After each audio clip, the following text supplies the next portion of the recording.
Salut, c'est Nono et je vous retrouve aujourd'hui pour un épisode de podcast, le deuxième.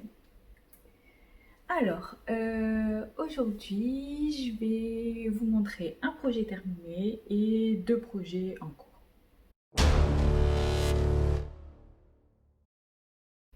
Alors, en projet terminé, c'est le Brezotti que j'avais démarré, je ne sais plus quand exactement, mais je vous en avais parlé la dernière fois, c'était en mai. Je l'avais quasiment, j'en étais à la moitié peut-être ou quasiment fini. Alors voilà ce que ça donne. Une fois terminé, il est top. Je vous montre d'un peu plus près le motif. Voilà. Le coton rend super bien. Voilà. Qu'est-ce que je peux dire sur ce projet? J'ai dû adapter un peu par rapport à mon échantillon le patron parce que sinon j'allais avoir... En fait, j'avais le bon nombre de mailles pour l'échantillon, mais j'avais pas le bon nombre de rangs. Du coup, j'ai dû rajouter des rangs pour dire d'avoir la bonne proportion. Donc, j'ai rajouté un certain nombre de rangs avant d'atteindre le début du motif, là, le début du V. J'ai ajouté une dizaine, une douzaine de rangs. J'ai tout noté dans la fiche Ravelry du projet. Et ensuite dans le motif. Donc vous voyez, on enchaîne un motif poinnerie, un motif jersey et encore un motif poinnerie. Dans chacun des chevrons, j'ai ajouté 2 rangs, il me semble. Pour retomber sur vraiment le même rendu final, mais de bien agrandir pour avoir la bonne proportion. Par contre, en ayant fait ça, je ne sais plus pourquoi. Oui, pour aussi que mes bretelles soient de la bonne taille par rapport au patron, sinon elles auraient été plus courtes. J'ai rajouté aussi des rangs, mais des rangs sur lesquels j'ai pas fait de diminution. Sinon, il n'allait plus me rester assez de mailles à la fin pour faire les épaules. Ça aurait été vraiment tout petit. Sauf que le souci, qui n'est pas un gros problème, c'est que comme j'ai fait des rangs sans faire les diminutions, en fait j'ai agrandi le dernier motif ici. Il est plus grand à la fin qu'au début. Bon voilà, c'était juste une erreur de calcul entre guillemets. C'était volontaire d'agrandir en nombre de rangs parce que sinon j'allais avoir des bretelles beaucoup plus petites. Mais en même temps, c'était pas volontaire d'avoir agrandi le motif ici. Bon, au final, ça rend bien, ça fait pas bizarre. J'aime bien quand même le résultat, c'est très bien. Au porté, je l'ai déjà porté quelques fois. Bon, il est vachement décolleté. Du coup, ça aurait peut-être pas été gênant si les bretelles avaient été plus petites que prévu. Je vais l'essayer juste après pour montrer. Et j'ai repéré 2-3 petites améliorations à faire. Comme sur les épaules, elles sont toutes droites, mais du coup, ça fait un peu bizarre, je trouve, parce qu'elles ne retombent pas vraiment. Alors, c'est, je pense, parce que le coton, il se tient naturellement bien droit. Bon, c'est pas tragique. L'emmanchure, j'ai suivi les instructions, mais elle est vachement profonde. Bon, du coup, un tout petit peu plus petite, moi, ça m'aurait pas dérangé. Et le fait que ce soit col V devant et dos tout pareil fait que la bretelle elle part. Après c'est un top d'été donc je m'en fiche, je le mets quand il fait vraiment très très chaud. Voilà, c'est pas un souci. Une dernière fois je le montre en entier et je vais aller l'essayer pour vous montrer.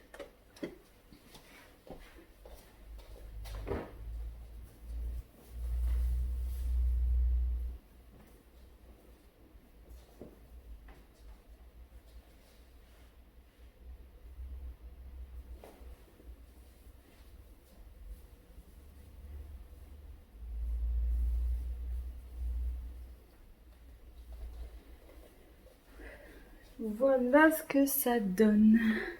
Vous voyez du coup les épaules elles partent facilement. Il est pas mal décolleté, après ça va, mais c'est comme les épaules elles partent, bon ça a tendance à descendre.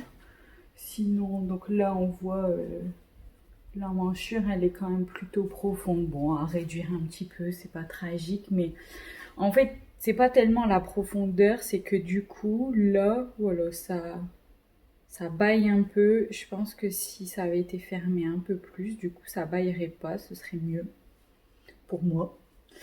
Voilà. Et puis l'épaule, je disais qu'il reste un peu droite, mais sinon il est vraiment top, il est hyper confortable, le coton, il est hyper agréable à porter. Niveau longueur, je sais pas si on voit, voilà, il arrive vraiment juste sous la ceinture du jean, juste au-dessus des poches. Voilà. Du coup, c'est top. Impeccable. C'est mon top d'été. C'est super. Je suis super contente de ce modèle.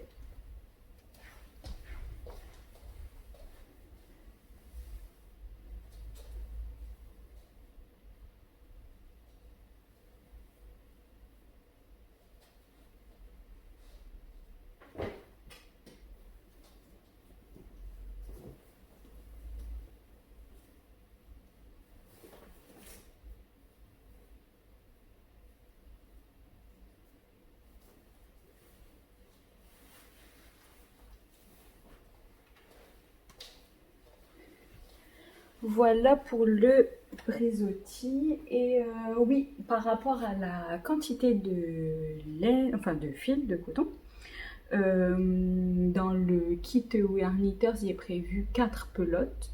Et voilà ce qui me reste. Donc en gros, j'ai utilisé 3 pelotes quasi entières et la quatrième, je ne l'ai pas du tout utilisée. Donc je trouverais bien un truc à en faire, mais après comme j'avais pas le même échantillon, ça doit aussi fausser, je pense, les quantités de fil. Bon voilà, moi j'ai jamais le même échantillon de toute façon, je suis souvent obligée de descendre d'une taille d'aiguille, ce genre de choses. Je tricote fort lâche, du coup pour avoir l'échantillon, je suis toujours obligée de descendre en aiguille. Bon, c'est habituel, donc j'ai jamais la même quantité de fil exactement. Voilà, sinon pour montrer un peu, le coton c'est voilà le coton Wear Knitters, hein, c'était le kit entier, le patron plus le fil, voilà. Pas grand chose à en dire, 100 grammes, 212 mètres, 100% coton péruvien, voilà. Super. Allez, c'est fait pour le Bresotti. Ensuite,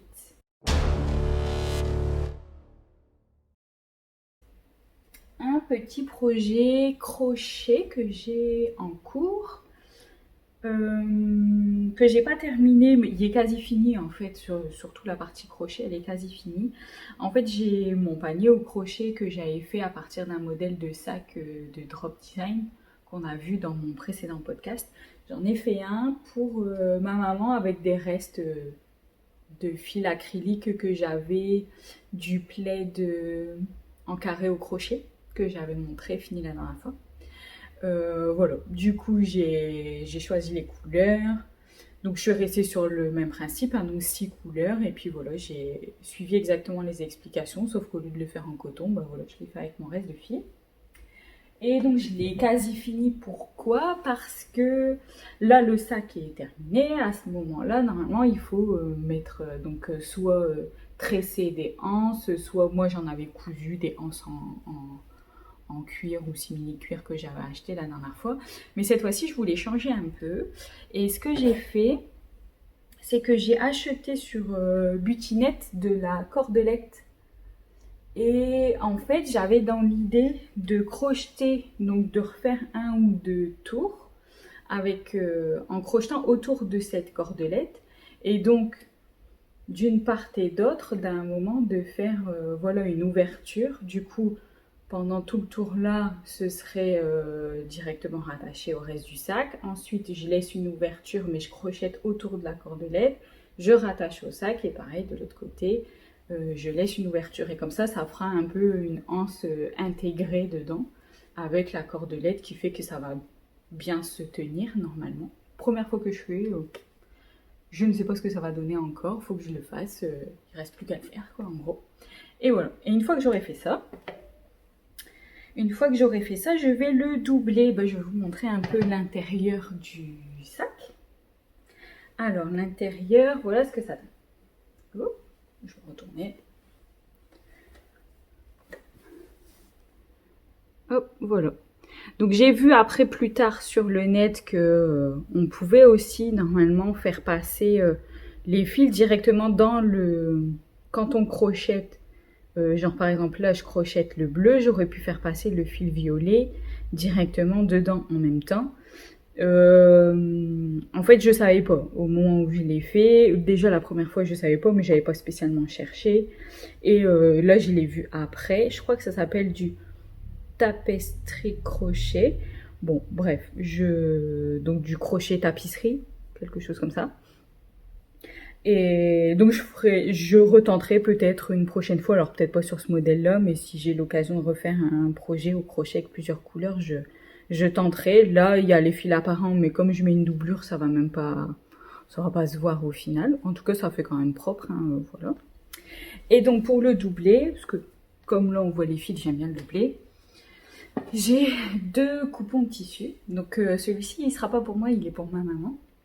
Donc je lui ai fait choisir, elle a choisi celui-là. Sauf que je pense que je n'en ai pas assez pour faire toute la doublure. En fait, pour doubler, ce que je fais, c'est en gros, je prends le... Je fais tout tomber. Je prends le diamètre de mon cercle. Et donc je refais un cercle de ce diamètre-là en tissu plus une marge de couture. Et je prends la mesure du tour du sac, du coup, qui correspond au périmètre du cercle normalement, et plus une marge de couture. Et du coup, je fais un tube avec mon rectangle de tissu pour le côté. Je le ferme, ça fait un tube, et je l'assemble au fond du sac en rond. La dernière fois que je l'avais fait, j'avais fait en couture anglaise, du coup envers contre envers, et puis on retourne et on refait une couture, ce qui fait que la couture est prise à l'intérieur, ça fait hyper propre, voilà, il n'y a rien qui déborde. Et ça marche plutôt bien. Mais du coup, avec un coupon qui fait de mémoire 50 cm, 40 cm sur 140, je crois que c'était ça. Je l'avais acheté à l'Aiguille en fait, ou à l'AEF, je ne sais plus quel marchand. J'ai vu le motif, j'ai bien aimé. Et donc j'avais acheté aussi celui-là. Du coup, je trouvais que ça allait plutôt bien ensemble et que ça allait plutôt bien avec le sac. Donc je pense que je vais faire en rose foncé là. Je vais faire le fond et le contour, je vais le faire en petit triangle. Voilà. Quasi fini.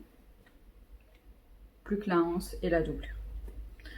Ça, c'est le petit projet crochet du moment.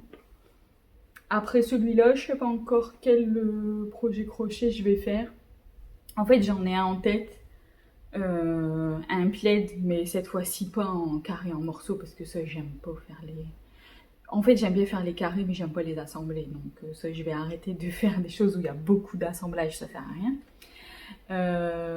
Par contre, j'ai pas, du coup, pour un plaid là que j'ai en tête en une seule pièce, il me manque une couleur que je voudrais, donc je vous en reparlerai une prochaine fois, je vous montrerai un peu le modèle et tout.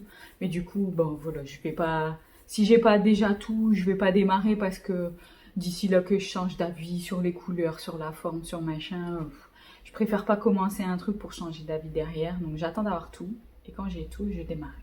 Donc pour l'instant, j'ai pas d'autres projets crochet en vue. Il me manque un petit peu de matière. Et donc, deuxième projet en cours, un projet tricot, parce que moi je fais toujours un projet crochet, un projet tricot. Ça permet de varier, ça permet de changer. Et donc le projet tricot, c'est un pull pour moi, le pull Alocasia de Marie-Amélie Design.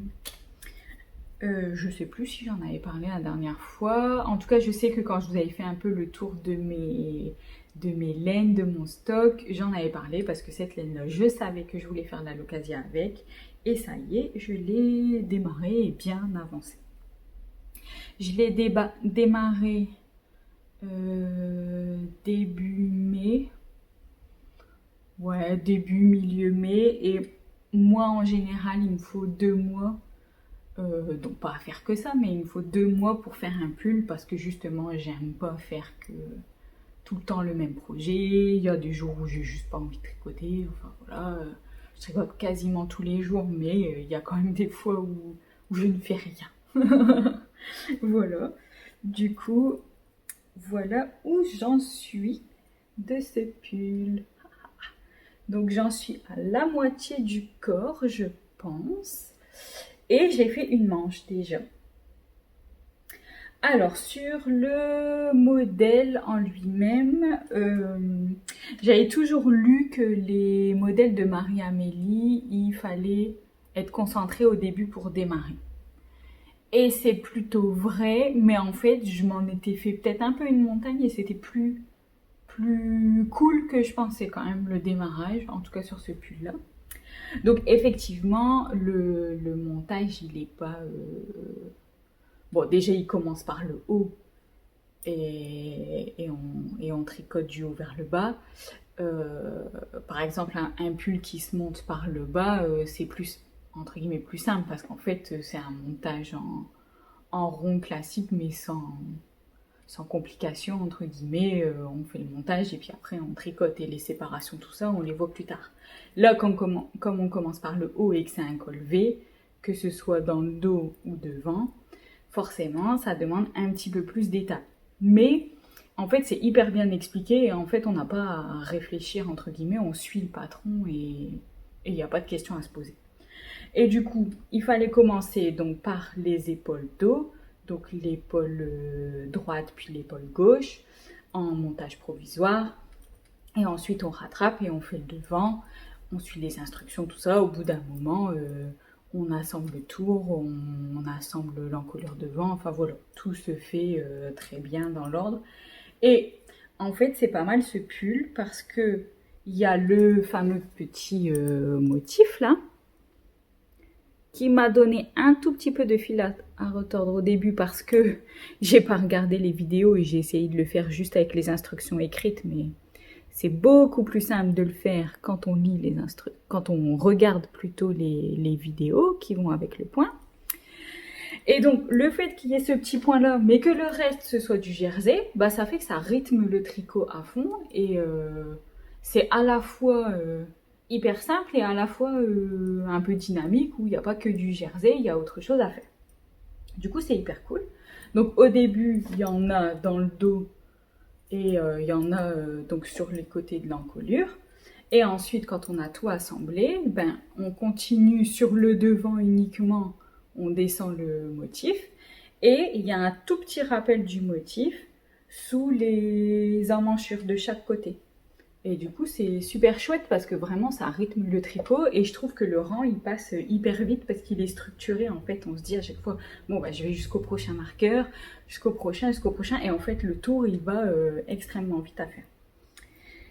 Et du coup, sur ce pull, et je pense que je ferai ça tout le temps maintenant. Oh, j'ai accroché un fil. Oh, c'est bon. J'aime pas faire les manches. Moi, jamais, j'aime pas faire les manches. Ça m'ennuie. Ça m'ennuie, c'est petit, j'aime pas le Magic Loop. Bon, voilà. C'est pas la partie que je préfère. Mais un pull sans manche à un moment, c'est un peu compliqué. Du coup, ce que j'ai fait, c'est que, en fait, pour faire le pull jusqu'à l'assemblage sous les bras et peut-être 2 cm et assemblage en colure là, j'ai utilisé un écheveau. Du coup, j'étais à peu près, oui, à 2 cm sous l'emmanchure là quand j'ai fini mon premier écheveau. Du coup, vu que j'avais fini un écheveau, j'ai commencé le deuxième écheveau en faisant d'abord la manche. Et j'ai terminé pour pas devoir mesurer, devoir peser, est-ce que j'ai encore assez de laine dans cet écheveau pour faire la manche d'après, tout ça. Parce que les instructions des manches, donc là j'ai suivi exactement les instructions de diminution, mais je l'ai faite plus courte que ce qui était prévu.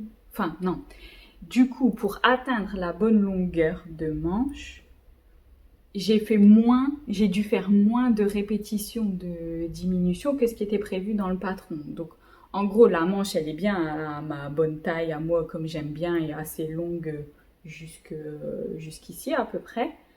Mais pour atteindre cette longueur-là, j'ai pas dû faire autant de répétitions de diminution qui étaient prévues dans le patron.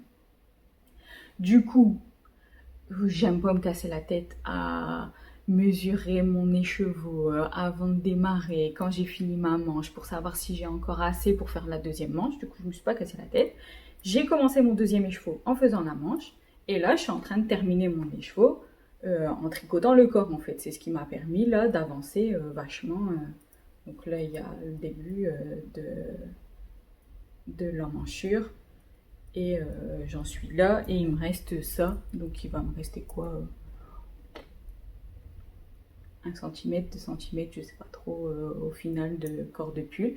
Et quand j'aurai fini ça, mon troisième écheveau, je vais commencer par faire la manche gauche et je terminerai le corps avec ce que j'ai. Et j'ai encore un quatrième écheveau parce que moi, surtout quand il y a des motifs, enfin des motifs texturés comme ça, j'ai souvent besoin de plus que 3 écheveaux, alors pas forcément 4 entiers, souvent je suis à 3,5 à peu près. Voilà, j'utilise à peu près la moitié du quatrième. Voilà, en tout cas je suis super contente. Le fait de rythmer comme ça permet de pas que je m'ennuie pas trop sur la manche en fait. Du coup j'en fais une, je passe au corps parce que le corps c'est plus intéressant, je refais une autre et puis je sais qu'après je repasse au corps. Et au moins quand j'ai terminé le corps, j'ai déjà fait les manches. Voilà, ça permet de faire mieux passer les manches. Voilà, je suis super contente de ce tricot.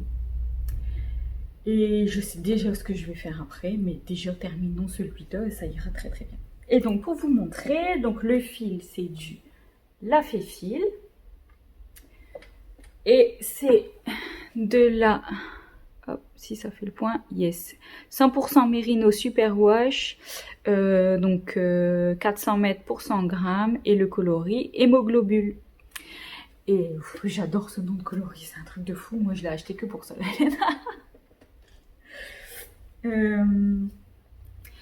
Par contre, c'était la première fois que je prenais la qualité Merino Superwash de lafet fil. Les fois précédentes, j'avais acheté de mémoire de la Merino Single. J'avais déjà pris de la Merino Nylon. Et je sais plus si j'ai déjà eu de la Merino et soie ou pas. Je sais que j'avais voulu, mais je crois qu'il n'y en avait plus. Donc c'était Merino Nylon et Merino Single. Et elles étaient légèrement plus douces que la Merino Superwash. Après, ça gratte pas, ça pique pas, rien du tout. Hein. Mais c'est légèrement moins doux cette qualité-là que les autres. Du coup, maintenant, je sais. Après, moi, j'aime bien tester un peu toutes les qualités, tous les mélanges de laine qu'il peut y avoir. Comme ça, je me fais mon idée sur ce que je préfère. Voilà. Je sais que Merino Superwash, ça fait pas partie de mes préférés. Celle-ci, je l'achèterai plus ou en tout cas beaucoup moins. Voilà. Ça dépendra après pour quel projet parce que quand c'est pour moi, je sais que je vais faire attention au lavage, je vais laver mes tricots à la main. Voilà. Quand je fais pour quelqu'un d'autre, souvent les gens mettent à la machine et se cassent pas la tête. En tout cas, moi, je sais que mes petites sœurs ou ma maman, bon, ils font à la machine parce que c'est plus pratique et voilà, et elles veulent pas forcément passer du temps à laver à la main. Dans ces cas-là, bon, si je veux leur faire quand même un truc avec de la laine de qualité, des jolis coloris, bah, je prendrais peut-être plus de la Merino Superwash parce qu'elle feutrera moins, je crois, en machine que de la Mérisoie ou je ne sais quoi. Mais pour moi-même, je sais que c'est pas la qualité que je vais privilégier maintenant. Au moins, j'ai testé. Voilà. Je suis toujours autant fan de la couleur et c'est rigolo parce qu'elle contraste vachement plus là sur l'écran que en vrai. En fait, là, on voit des rayures là en tout cas sur l'écran de mon téléphone. Et alors oui, je vois un petit peu les rayures en vrai, mais c'est beaucoup moins accentué. Et du coup, là, je trouve que ça choque plus aussi entre le haut qui est plus foncé, en gros, que le bas. Du coup, mon deuxième écheveau, là, que je suis en train de terminer, est plus clair. En tout cas, il y a plus de... Ça fait un peu des zébrures, là, plus clair. Alors que ici, c'était mieux fondu. Après, c'est normal, hein, teinture artisanale à la main, on ne peut pas avoir plusieurs fois exactement la même pelote, hein, donc c'est pas possible.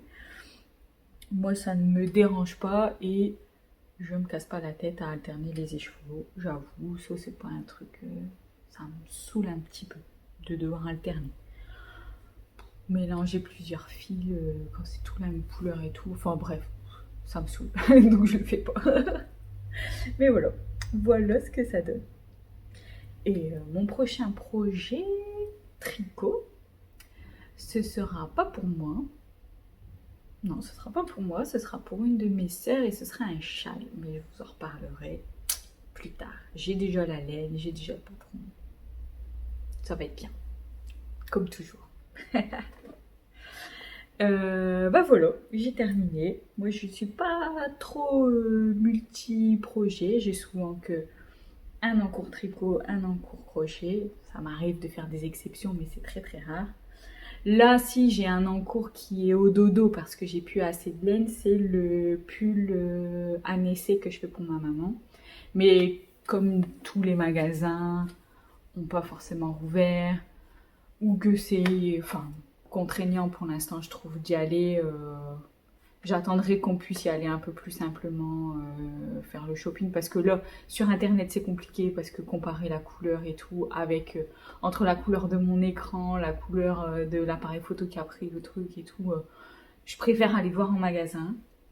Mais là aller voir en magasin je trouve ça plus contraignant qu'autre chose pour l'instant, donc j'attends un petit peu. Je pense vers septembre, j'espère qu'on sera un peu moins contraint pour les déplacements, tout ça, ça devrait aller. Du coup, pour le moment, le pull pour maman, je le compte pas parce que il est au dodo, j'ai pas la matière pour le faire, donc j'avance sur les autres choses que j'ai prévues. Et dès que j'aurai ce qu'il faut, je continuerai. Il reste plus que les manches à faire. Bon, ok, c'est la partie que j'aime pas. Du coup, j'alternerai comme mon prochain projet, c'est châle. Bon, au milieu du châle, tu t'arrêtes, tu fais une manche. Voilà. Après, celui-ci, je pense l'avoir terminé. Comme je l'ai démarré début mi-mai, donc vers mi-juillet. Je ferai peut-être une petite pause. Quand il fait très chaud, j'ai pas forcément envie de tricoter parce que l'air de rien, ça tient chaud sur soi. Encore faudrait-il qu'il fasse très chaud en juillet, on verra bien. Mais j'espère qu'il fera chaud et dans ces cas-là, j'aurais pas envie de tricoter et je ferai peut-être un petit peu plus de couture. J'essaye de m'y mettre un peu plus. Bon là, j'ai trop rien de montrable, donc c'est pas grave, je montrerai quand j'aurai des choses intéressantes, je les montrerai. Voilà, du coup pour septembre, ça devrait bien se goupiller, alterner châle et manche pour le pull de ma maman, ça devrait le faire. Et en même temps, si je prends le courage d'aller chercher avant en magasin, plutôt j'ai ma laine, plutôt je reprends. Mais là, ça sera que la chaleur qui pourra m'empêcher de le faire. Et voilà, j'ai terminé pour aujourd'hui. J'espère que ça vous a intéressé. Cette fois-ci, je me suis mis face caméra parce que c'est quand même vachement plus simple pour montrer les projets et ça donne moins le mal de mer pour vous, je pense. Voilà. Donc je vous dis à bientôt, amusez-vous bien, délirez bien. Et voilà, bonne journée, salut!